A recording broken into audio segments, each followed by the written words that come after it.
నమస్తే. నేటి నా మంచి మాట. పూలజేరి దారము తావి పొందునటులా మంచివారితో చెలిమిని పంచుకొన్నా వారి గుణములందొకటైన పట్టుబడునో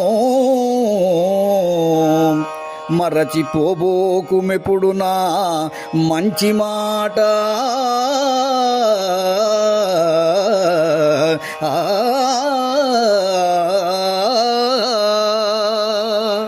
మిత్రులారా, సాంగత్య ఫలితం గురించి మనం ఇంతకు ముందు ఒక పద్యంలో భావి జీవితానికి బంగారు బాట వేసేది మంచి స్నేహమేనని చెప్పుకున్నాం.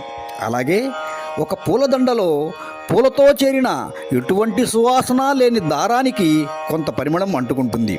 అదేవిధంగా మంచి సహవాసం చేయటం వలన ఆ మంచివారి మంచితనం కొంతైనా ఆ చేసిన వారికి లభిస్తుందనడంలో ఎలాంటి సందేహము లేదు. కనుక ఎంచుకొని మంచివారి స్నేహమే చేయాలి.